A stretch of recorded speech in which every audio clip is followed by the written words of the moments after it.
I have a question. Was your Q1 actually sustainable or just full? Because there's a huge difference, and most helping professionals never stop long enough to find out. We are Susie Edwards and Angie Robertson from SEAR, and these fireside chats are where we get real about what we're learning as coaches, practitioners, and as humans building a community for helping professionals. So, our thing is that we just don't talk about our tools. We embody them first, bring them into the community, and then teach from lived experience. So, grab your cup of coffee and let's get into it. Angie, what's going on? So it's crazy to me, but we are done with Q1. Wow. It went by so fast. And then also kind of Yeah. slow. Yeah. Yeah.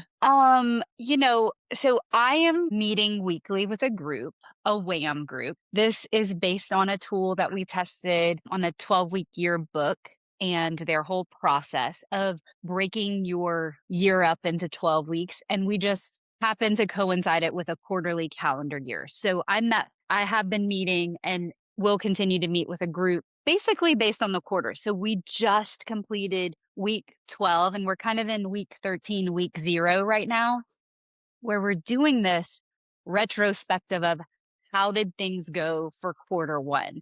And the reviews are mixed. And so I can tell you a little bit about that personally and with some of the people in my groups.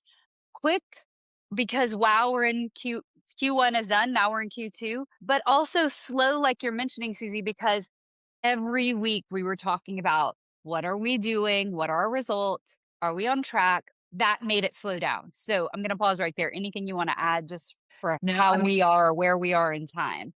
yeah, no. So I just wanted to say WAM, it stands for weekly accountability meetings. But yeah, I also have two groups that we meet together weekly as well. Yeah, it's definitely mixed. And I also just feel like the first quarter typically is almost a feeling out quarter. Like, did that work? Is that really what I wanted to work on? And so there were definitely different answers for the end of this quarter. But yeah, Yeah. that's my 2 cents. Okay, good. So similar results. I have someone, I just want to tell this story. Someone had a goal of a monthly sort of average of income and so she was doing a bunch of things leading up to that. By the way, this is all super applicable because we're talking about end of Q1, beginning of Q2, but really any kind of quarterly or time period assessment, we invite you to use this kind of retrospective, prospective looking so that you know what you're up to for the next period of time. But going back to my client, she was like, "Yeah, I really want to average an amount of money per month. That's what I'm working towards." And she was taking a lot of actions related to some independent projects and applying for jobs and just had a lot of balls in the air. And what was really interesting is that she was not hitting that. Her average was not going to be that. And in the very last week, she's like closing a big deal and she's got another like job prospect that she's going to say yes to. And all of a sudden, it was like, no, no, no, no, no, no, no. And then in the very last week, there's a huge yes. And so it turns out she's winning, which I thought was such a great reminder for me, for the group, for all of us. You don't know how it's going to really work out. Like, you really don't. But she just kept going week after week after week. And you would think in this case, like, since it was, I want to make an average that because she didn't stay on track, she was going to fail. But boom, in the end, like, she's going to win because she got this big deal closed. So I just thought, how cool for her. And so now she's designing out the next quarter of like, okay, what is this really going to look like? And maybe going to take some different things into account. Maybe she'll go a little bit higher for her monthly goal, or maybe it'll settle back in. Like, I don't know. She's still thinking because, like I said, we're in a week 0, week 13. And I'm calling it that because we're looking at what happened and planning for the beginning of Q2. Anyway, what do you think about that, Susie? Super cool. I love that. That it's reminding me of someone that's in my group. It's a little bit of a different story, but she was it's the first time she was really trying to do something where she was being held accountable for weekly, and she wasn't exactly sure, what was going to come of it. And she kept coming in saying, "Yeah, I don't know. I don't know that I like this. I just want to hold myself accountable. I'm not sure about this whole group thing, but I've got these things that I want to do." And she kept coming back going, "Well, I didn't do this and I didn't do that." So I think at some point she didn't she started to realize, I don't want to keep coming to the calls, not accomplishing something. And then suddenly things were happening. Now she's still someone who says, I don't know that this works for me. Yet now she's getting so much done. And now at the end of this quarter, she's like, oh, I totally know. I'm very clear about what I want to do now with the next quarter because I wasn't actually nailing this because I really wasn't wanting to do this. Right. But now she's fully in. So I thought that was interesting. Like she really did have to give that Yeah. whole first quarter a try before she decided to really dive in. Dive in and Yeah. yeah. I will say that happens for me Yeah. because my groups hold me accountable. So I'm reporting in on some of my things and I don't want to show up. I have a lot of I don't want to failures in my fail. group. My groups are accustomed to my excuses now, which is great because I also think that's part of it is humming every week and saying why you didn't do something Yeah. does make you want to deal with it and do it. So I love that for her and I know it helps me as well. Yeah. Yeah. And, um, it's interesting too because I do have a one group of mostly coaches and then one person that isn't a coach, right? And then I have another group that it's kind of flipped. So it's interesting to have the mixed helping professional with the non-helping professional Mm, and have the different answers and then different way of showing up because of that. mhm. Then the advice giving within that even is like a fun exploration of different ways to even give advice and input and coaching and all of that because it is so mixed. So I've really enjoyed this like mixed group this time. I don't know if you're what Yeah. your group is like, but Yeah, it's a great point. I have mostly non-helping professionals who are in it, doing things related to their work, which has nothing to do with the helping space. And they give great advice to each other. So I think, at the end of the day, this is my working theory is we really all are helping professionals because I'm telling you, they have done great coaching and they're not coaches, they're not therapists and they've really like related to the other people in their group, given such good advice about how to accomplish something, empathize and, given examples.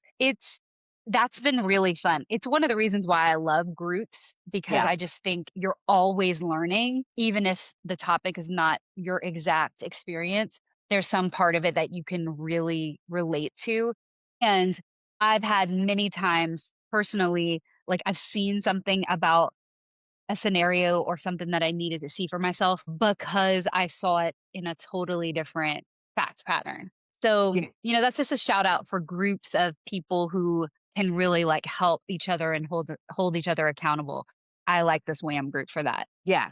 And I have to say, so we've been talking about, Q1 ending, and I've just been like thinking about how we should really end this first quarter and start the second quarter.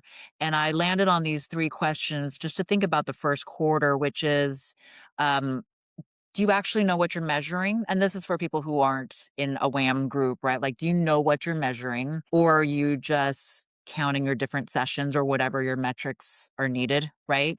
Kind of hoping. Love Also, that. are your goals only output based, or are you also tracking how you're feeling energetically? That was one of the things I started to notice about myself is like I had all these things I had to do, but I was starting to get tired, right? Because of all these other things that I travel and stuff like that. I'm like, wow, I never really thought about tracking energetically as part of a like a Q1 sort of thing. It just sounds so business sometimes that I just had like to do, to do, to do. And so I thought that would be important for Q2 for myself. And then I also asked myself, am I really protecting my time for myself or am I last priority? Basically. The Mm, reason again this came up for me was because I just noticed again, it's a lot of to-dos that we had and a lot of things for other people, clients, family members, this kind of thing. And then I noticed we weren't saying much for our own sacred time. Right. So I just wanted to make sure that was my learning from the last quarter is I wanted to make sure I incorporate these three things into Q2. love that. Yeah. And I think that it's that even the failures. So I had a business failure. It's related to SEAR and it was really about kind of what we expected to get accomplished in Q1 and even the failure because we were measuring like a number of members, for example, in our thing. But what I loved about it, and this has happened to other people in my groups, is just going after that particular goal had me really realize what it was going to take to get there. And there were a lot of other steps. So even though there was a failure in like an output, like you're saying, there was a lot of accomplishments in other things that we had to decide to start to measure. So I know that happened like with a client who was like trying to get a job, different client. And actually, through the whole exploration, she decided, no, actually, I want to start a business. And so she started by all these things like apply to jobs, explore jobs, go on interviews. And at the end of the day, her result was, I don't actually want a job. I want to start something. So that was, like a failure in what she set up, but a real win is just through the maneuvering of all the actions. She saw, like, actually, I'm going after the wrong thing, which I think is a win to get that Right. discovery. Yeah. But I love what you're saying too, is like there's some more of these squishy things that we might want to measure that I think are just as important. Yeah. All of it. All the data is great data, right? So you're gonna wanna take that information into Q2, and maybe you don't want squishy, that's fine. That's Maybe fine. just your to-do is working for you. But I think to take into Q2 and what we're saying is basically what didn't work in Q1. Go do a full audit. Go see what didn't work, and then also go see what worked. And then what are you gonna take with that information, and then go design your Q2, right? And then we'd love to See what hear, happens. Yeah. yeah, what you guys are doing and what you learned. What was great, what didn't work? Are you gonna be squishy? Are you Hmm. not?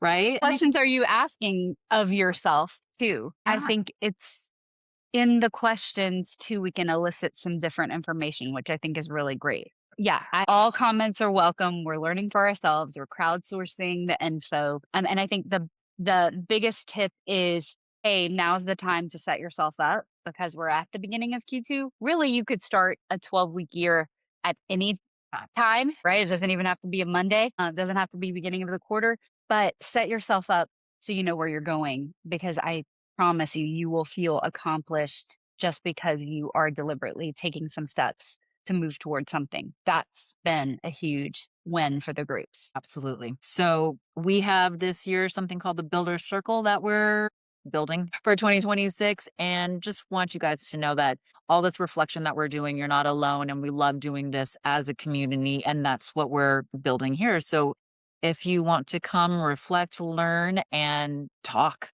with us, join us. And then the link is going to be in the comments section below. Please click, come talk, and we'll see you next See time. you in the community.